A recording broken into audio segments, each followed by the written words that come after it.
On today's show, the Dallas Mavericks traded for Rashawn Holmes so that they could draft Olivier-Maxance Prosper. But can Rashawn Holmes be better than he was for the Kings? Can he be the stopgap center? And is he better than Dwight Powell? Talk about that and more on today's Locked On Mavs. I'm Luka Doncic, and this is Locked On Mavericks podcast. 10 Mavericks, NBA champions. Bang! It's good, and the Mavericks have won the game. If you don't believe, you shouldn't be here. Loyalty never fades away.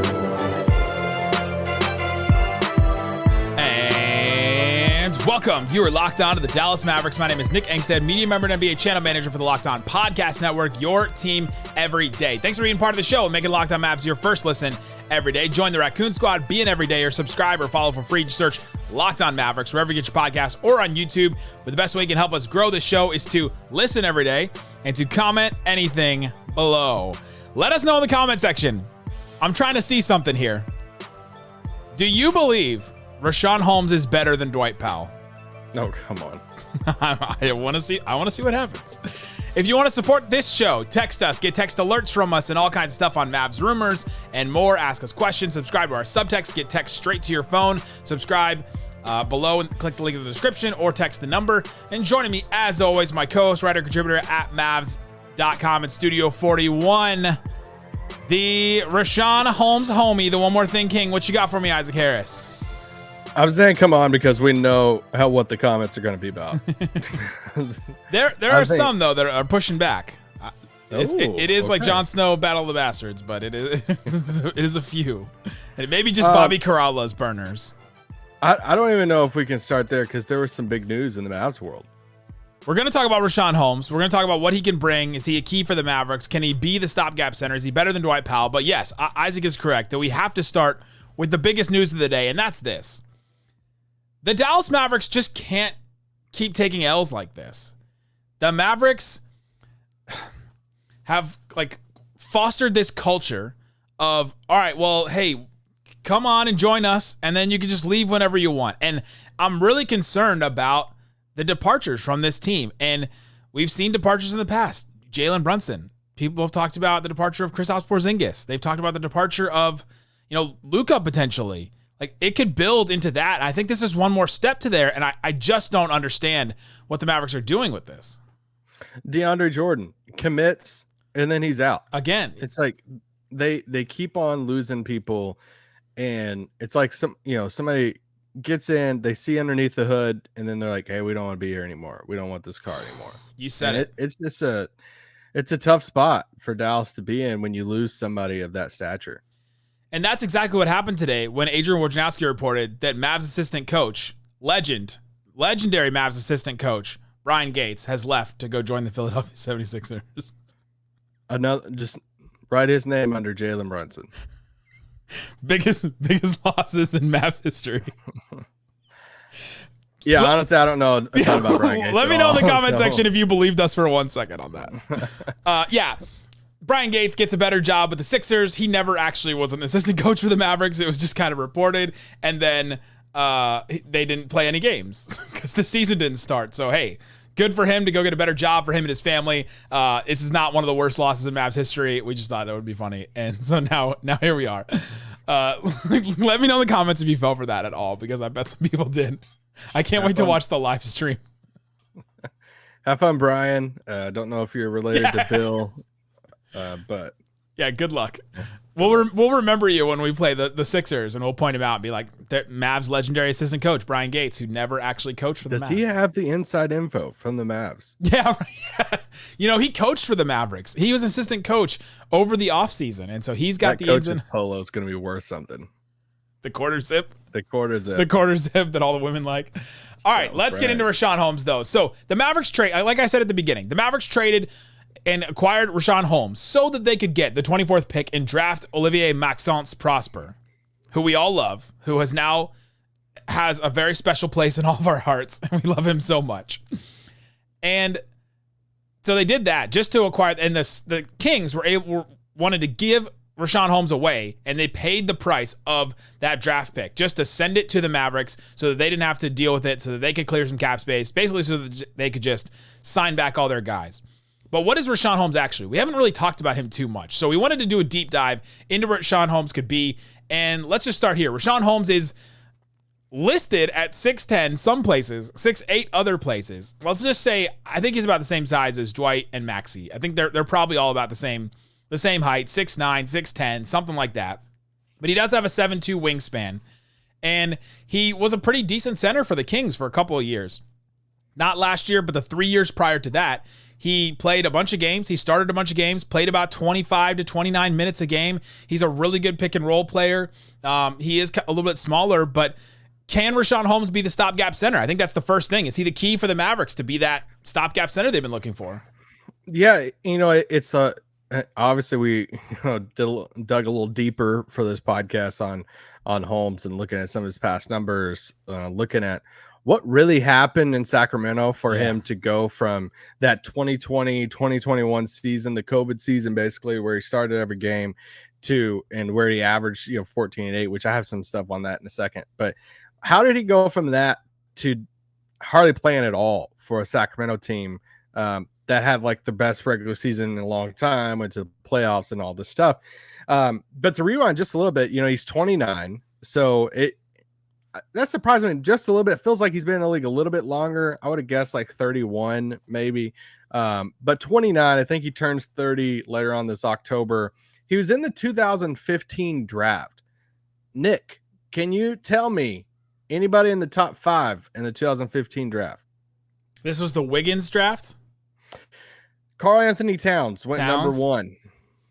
This was the Towns, Jahlil Okafor, Porzingis. Yeah. Number Who 2, else? D'Angelo Russell went to the Lakers. Russell. Okafor to Philly, Porzingis to the Knicks, and Hazonia to Orlando.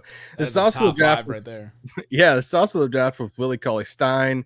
Miles Turner went 11th in this draft. Terry Rozier, let's go. This is the draft that Dallas took legend Justin Anderson from Virginia. Remember who you are. You look at some of the second round picks though in that draft. You're looking at Montrezl Harrell. You're looking at Willie Hernangomez, Rashawn Holmes, Josh Richardson, Pat Connaughton.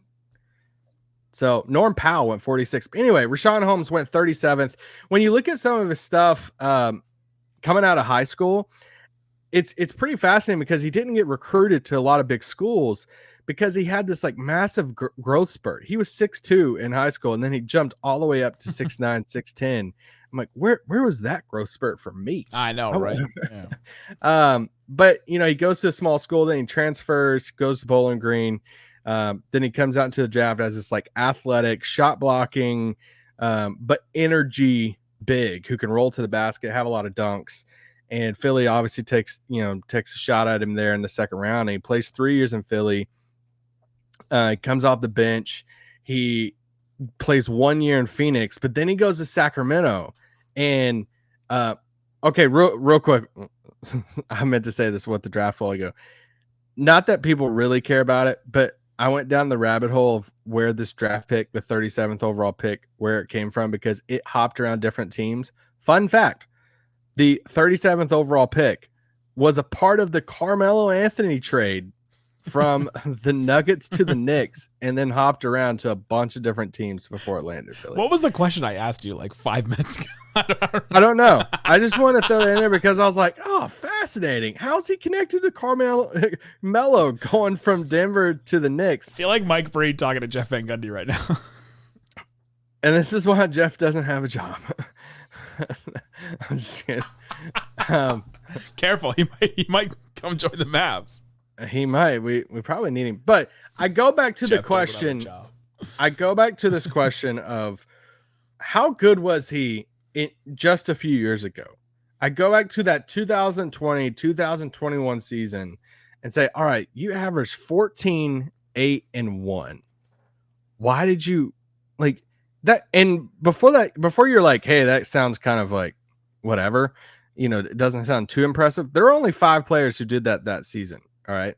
That was Embiid, or there are only 5 players who did that last season in the NBA. Like if he came to Dallas and put up the numbers that he did in that 2020-2021 season of 14, 8, and 1 block a game. There's 5 players who did that last year: Joel Embiid, Jared Allen, Anthony Davis, Mobley, and Porzingis. So wow, it does show you that 14, 8, and 1 is at least something that is respectable around the league. That, yeah. So did that answer any bit of your question? I don't know. But can he put up the numbers he did in 2020, 2021? I think he can, especially playing with Luka Doncic and a Kyrie Irving. Coming up next, let's answer more of Nick's questions.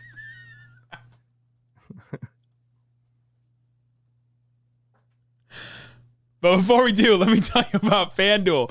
FanDuel is the #1 sportsbook in America, the #1 sportsbook in our hearts. Take your first swing at betting MLB on FanDuel. Get 10 times your first bet amount in bonus bets up to $200. So you can get, you just bet $20 and you could land $200 in bonus bets, win or lose. Go to FanDuel.com/lockedon. You can get that. They have all kinds of stuff. We talked about some bets on Locked On NBA last week. They've got MVP already. Luka Doncic, third for MVP right now. Jokic is plus 430.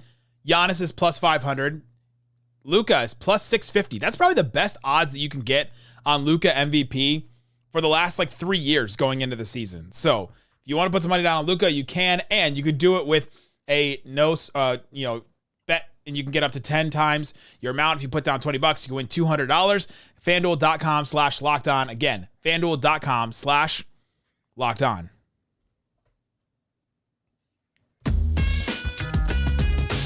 Thanks, everybody, for hanging out with us on Locked On Mavs, being part of the show, part of the Raccoon Squad, being an everydayer, listening every day. We appreciate each and every one of you. All right, Isaac, let's get into Rashawn Holmes. Can he be the stopgap center? We learned some things about Rashawn Holmes early on. Did you want me to just say yes or no? Yes. Back to you, Nick. I just wanted to have a conversation. With Rashawn Holmes, though, can he be this? I think there's a possibility. He's going to get a chance, right? He is going to get a chance with him. Dwight Powell. Lively is going to be taken along slowly. But if Lively shows that he's ready right away, if he comes out and he's Walker Kessler, like Walker Kessler was last year, then I don't think that either of these two guys are standing in the way of him. So all three of them are going to get some kind of shot. We still know that they are still looking for another center. So this might not even be it. But with Rashawn Holmes, at this point, feels like he's going to be on the roster because you can only trade him by himself. You can't aggregate him with other players because they brought him in that trade exception and all that. So the deal became official and they didn't expand it to anything like that and all that. Let's talk about what Rashawn Holmes can bring. Offensively, incredible role man. Like really, really good. When he hooked up with Tyrese Halliburton, and Tyrese Halliburton, I think, was only there his rookie year with him, and when he played, it was an incredible run for him. I mean, he is great on the pick and roll. Per Synergy, if you look up Synergy, they have all the numbers for pick and roll, and then they have a rating. It goes from excellent is the best to poor is the lowest. He rated very good, excellent, and very good the 3 years he played the most for the Sacramento Kings. So that's very good. That's very good. It's very good to excellent on there. Yeah, if I could add to that excellent season, that 2020 season. Yeah. He was, when you break that down to at least players who had 200 possessions as the roll man, he was 4th overall in points per possession behind DeAndre Ayton, Bam, and Rudy Gobert as the roll man. And then after that was Capella, Jokic, John Collins. So, he's there with the elite rim rollers in the league that year whenever he got the chance. And that was the year he started all 61 games for the Kings during the COVID year. Yeah, you put him with a good ball handler, a good pick and roll player, and he's gonna hit. He reminds me of Dwight Powell in a lot of things that he can do, but I think he can get up a little bit more. He's got a longer wingspan. I think he can jump a little bit higher than Dwight Powell, especially Dwight Powell post his Achilles injury, or Dwight Powell Achilles or ACL. Yeah, Achilles, right. My instincts were correct. Wrote a whole story about this. So yeah, right. He can jam down on anybody, and he has really, really good timing. I think a lot of that comes along with timing. It's something we never really saw Christian Wood get in, or JaVale McGee really get in with Luka Doncic and figure out that timing. It happened a couple times, and you'd feel really good about it. But there's something about timing with a ball handler, and Rashawn Holmes seems to have that with anybody he plays with. The other thing about his rolling is he's got this push shot that Yeah. the only thing everybody knows about him, but it's real. He's got this push shot around the free throw line and couple feet in of the free throw line. He takes the ball with one hand and just honestly just pushes it. Like it's a floater, but it's a forward floater that he hits. It doesn't go up, it goes like forward. And it kind of allows the ball handler a different kind of space in pick and rolls. And I think Luka's going to really thrive with this, and Kyrie too, because then all of a sudden you have a roll man that's not necessarily in front of the ball handler, because a lot of times guy sets a screen, they roll, and then they're in front of the ball handler. So they're bringing a different defender with them towards the rim. And then all of a sudden the ball handler has to make a decision because they've got their guy behind them, and then they got the other defender in front of them with the roll man. But Rashawn Holmes can set a screen and he can trail. He doesn't pop out to the 3-point line. He trails, and then you can kick back to him. And if Luka takes both defenders with him, Rashawn Holmes is wide open behind you, and he can hit that push shot. Like, it just creates a different kind of spacing that I think could be really helpful for the Mavs, because Dwight can't do that. Maxey can't do that. None of the players that Luka's played with, except maybe Porzingis, have been able to do that. Yeah, we talk about bigs having touch around the rim a lot, and some of them's just, hey, they have to just catch the lob and dunk it because they just don't have the touch around the rim. He has the touch, and you look at synergy and you start looking at, they break down shots around the rim of like layups, dunks, and runners.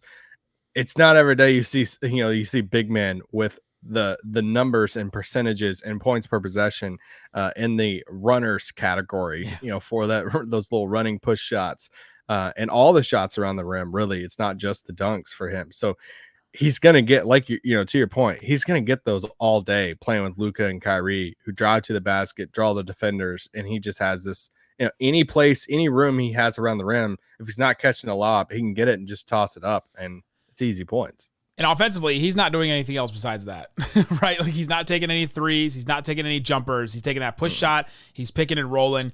And that's what the Mavericks want to do. They want to run that. And now they have two guys in Dwight and in Rashawn Holmes that'll be very, very good in that. And Lively, we think, is going to be very good in pick and roll as well. Here's where my thoughts are with the starting center thing. One, they are still shopping for the starting big, but let's just say they go into camp with the three guys. I want Derek Lively to start. My heart says Holmes will start. If I had to bet, Dwight would start. Interesting. That's where I'm at right now. But the more thing, can I go back to the question though? Because I think some people will listen to this podcast and be like, please. Some people will go, because I think this is the basis of what a lot of Mavs fans are thinking right now is, okay, we're seeing Mavs accounts, we're seeing us talk about it, and we're like, dude, his pick and roll numbers are great. He can, do this. Why the heck was he not playing for Sacramento? So I go back to it, and it's like everything changed for him on the Sabonis trade.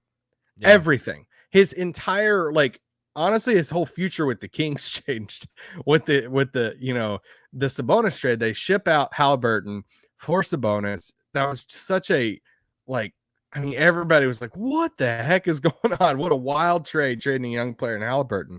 But they get Sabonis in, and it changes their whole style in their front court, because Holmes is the rim running big who, like you said, doesn't shoot, doesn't do any of the other stuff. Very defined big man role. And they're like, hey, we want Sabonis to play the 5. And they had to shift everything around having Sabonis as an all-star, as now you have a cornerstone piece in Sabonis, who is a better player, obviously. And they're running Harrison Barnes. They're running Trey Lyles and playing with Sabonis. And then, so that automatically pushes Rashawn Holmes to the bench. And then it's this decision for Sacramento of, all right, do we have the rim rolling big in Rashawn Holmes who doesn't shoot at all? Or do we give the minutes to a little bit younger Metu, who actually steps out? Shout out to the day he hit the game-winning 3 against Dallas and calls the riot on Mavs Twitter, who can actually step out and shoot some threes and stuff too. So then it was this battle between both of those guys. And then his role in Sacramento was just never the same after that. Right. There was the next year in 2022, there was a moment I was looking at some of the games where he did get to play a lot after that. Sabonis sets out against the Lakers that next season. He has an illness.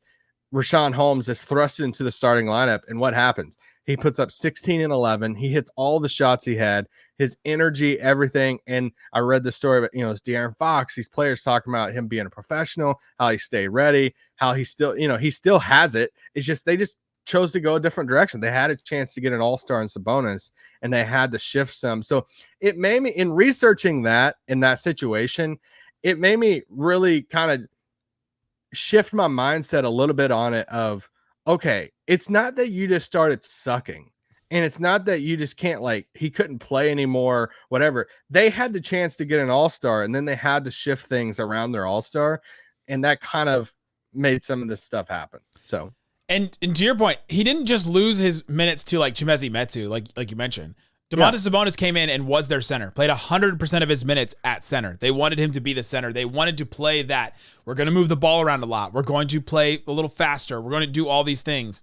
And then Trey Lyles played 40% of his minutes at center. So when he was coming in, he was either playing with Sabonis or by himself as the 5 because they wanted that spacing. And they couldn't get that spacing with Rashawn Holmes. And then if they were going to go with the backup 5, they needed somebody that's big, that could rebound, and they went with Alex Len. That was like their backup, and they acquired him later. I think they acquired him later in the year. And so that's where they went with their big rotation after that. Rashawn Holmes was just not part of the picture. Mike Brown, coach of the year, decided he didn't want to play. So I don't know what to make of that. But Coming up, I want to talk about how Rashawn Holmes is different than Dwight Powell, because they're kind of the same player, but there's a couple of differences, especially statistically, that I want to talk about. And then we'll talk about his defense as well coming up. You don't believe you shouldn't be here.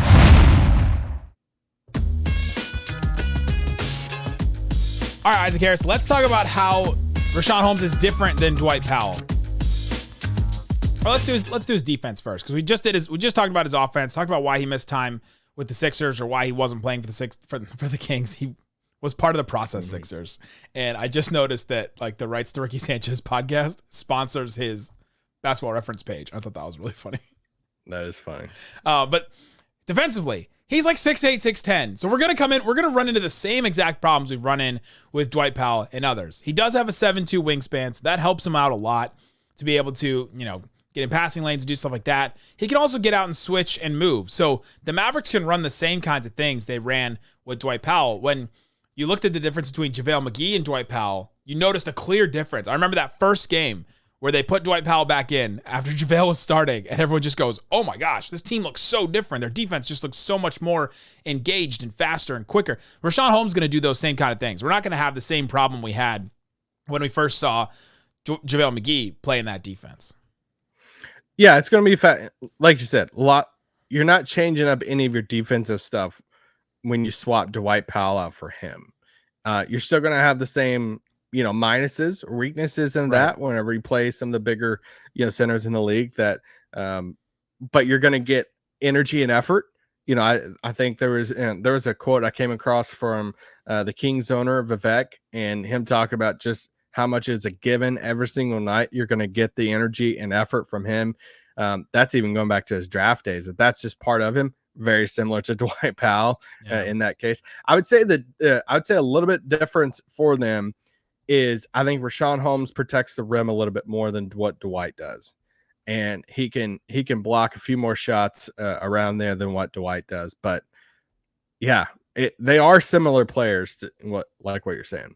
The numbers would agree with you. Dwight Powell and Rashawn Holmes defending shots 6 feet and in. And I'm going back to the 2021-22 season, the last time Rashawn Holmes played really well. Rashawn Holmes allowed 53.7% of shots at the rim, which is a really good number at the time. Dwight Powell allowed 63.6%. So 10 percentage points worse was Dwight Powell the last year that Rashawn Holmes played. That's big. So Rashawn Holmes better at defending the rim in that year.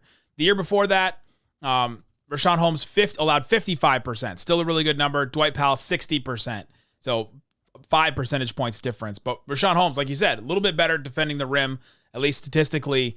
And it goes to all of his other physical advantages. He's a little bit, wingspan a little bit longer. He's a little bit springier, which is kind of wild to think between him and Dwight Powell. But he stops some more shots at the rim. The other thing that's different between them is rebounding. And this is going to make some Mavs fans happy. Per 30, if you just look at per 36 numbers over the last 3 years. So let's look at the last 3 seasons. So when Rashawn Holmes actually played a lot. Rashawn Holmes is about 10.2 rebounds per 36 minutes. Dwight Powell is about at 8. So if you look at that at rebound rate, Rashawn Holmes' rebounding rate is a lot higher than what Dwight Powell's is. Their offensive rebounding rate is the same. They're both, grabbing about 3 offensive rebounds per 36 minutes. So that's going to be the same. We're still going to have that as an issue for the Mavericks, but Rashawn Holmes is going to grab a couple more defense. And their block numbers. Per 36, Rashawn Holmes blocked 1.7 shots a game. Dwight Powell only 0.8 blocks per game. So we're going to get a couple more blocks with Rashawn Holmes too, which is really good. And then if you look at their defensive rebounding rate over the 3 years that Rashawn Holmes played a lot for the Kings, this is where they ranked percentage-wise, like percentile. So Rashawn Holmes is in the 64th percentile, the 62nd percentile, the 57th percentile. So right in that like 50 to 65 range, okay? Dwight Powell was in the 18th, the 34th, and the 14th percentile. So between like the 10th and the 30th. That is such a big gap right there. So just in terms of who gobbles up more defensive rebounds, Rashawn Holmes gets a ton more than what Dwight Powell does statistically. Holmes is a better rebounder. That is the analysis. Thank you for analyzing my numbers. We appreciate you guys bringing out this Unlocked Up math. I'd say another way they're similar is they're both not shooting the 3. I'd say Dwight, if I had to pick somebody in the 3-point shootout, probably be Dwight. But neither one of those guys are picking pop guys. So it's not happening. So where are we? What's Rashawn Holmes' role actually going to be? Let's talk about that because we talked about what he is. What's his role actually going to be now? Yeah, I've actually flipped on a little bit. I've been open. I think if it's those 3, Lively should be the starter. But I actually think Holmes is going to be the starter if they don't go the rookie spot. I know you laughed the other day, but like Mark Cuban really hyped him up on that Sirius XM thing. Isaac, he's the most underrated pickup of the entire summer. The whole summer. What was the direct Nico quote of like Rashawn Holmes said? Rashawn Holmes said he's happy to get out. He's been in jail for the last 2 years and he's happy to get out of it. It feels like people you talk to around the team that they're excited to have him. And it wasn't just they're not talking about him in a way of there's a non-PR way. There's a way that you can kind of read between the lines, especially if when you follow the NBA for a while and you could see some quotes of like, oh, okay. Like, when they brought in Christian Wood at the draft last year, they didn't declare him as the starting center. They didn't declare him as a star next to Luka. They didn't declare him like all this stuff. You saw pretty you read between the lines with Nico of saying, hey, he's got to prove us some stuff. We got to prove him some stuff. Let's see what it looks like. Like you could pretty much see it like, all right, like it was a low cost, low risk, swing at a Christian Wood. And I think you can kind of do the same with Rashawn Holmes in this. They feel pretty excited about having the chance to see what he's got and to see like on paper, if you get 2020, Rashawn Holmes, then yes, he is an incredible stopgap option of like what you want at that spot. Doesn't give you the size and stuff that you would prefer, but rim rolling, all the stuff in Dwight, but a little bit better than Dwight, then yes, that's what you want in a stopgap center because that's what they want in the 5 spot, playing with Luka and Kyrie. So plus he had an incredible tweet back a few years ago about Dirk. And this will win some Mavs fans' hearts over. He tweeted out and said the 2011 championship was the hardest ring out there that Dirk won. That's correct. Put his number in the rafters now. I also want to say that. Can I say this real quick? Some people have hold on. left this. You got to say the thing. Hey, one more thing. Next time, don't wait till it's 3 seconds left to talk. And it's kind of like a serious note, but I've seen some people reach out to us about it and shoot some comments, whatever, about his custody battle with his son. Just go read the story. That's all I'm going to say. Like it was, yes, it was settled back last year. He has full custody of his son. The court, ruled that for him to have full custody. And just go read the story before, even when I was going back and doing more research on it. And just looking at some of the headlines, it's like, wow, like just throwing out headlines left and right. But just go read the story. Even recently, over the last like few months, he actually went back and sued, tried to sue one of the newspapers there in Sacramento. How they reported on that story. He did sue. He sued the Sacramento Bee, and they recently just settled, like in the last couple days or so on that story. But yeah, I did want to mention that there was a whole story between him and he did get custody of his son. So I think that now becomes a non-story. So no, I agree. And even one of the last lines of that, of when the court ruled for him to have full custody of his son, that one of the last lines of one of the stories said was like, hey, this should, like, for teams, this is a good sign for teams that were watching the situation. But just go read that and everything. And from Matt George and from everybody that we heard from, he was a great teammate. People loved him. Fans loved him. Like, he's a very well liked and beloved player there. He just wasn't in their cards anymore when they got Domantas Sabonis, Trey Lyles, and decided to go in this whole direction. So will he be the stopgap center? Maybe. Isaac's head says so. Was it your head? My heart. Your heart said Rashawn Holmes would. I want Lively. My heart says Holmes. If I had to bet right now, bet everything I have, I would just put money on Dwight. I think you've got the heart and the head confused there, because I think your heart would say Lively. I mean, however you want to word it. Head to toe, Rashawn Holmes could be the stopgap center. And so we'll see what happens with that. But that's what he is. Let us know in the comment section. Do you think he's better than Dwight Powell right now? And we'll be back tomorrow talking more Dallas Mavericks, breaking down what the Mavericks have done this offseason. Guys, thanks so much for listening to Locked On Mavs.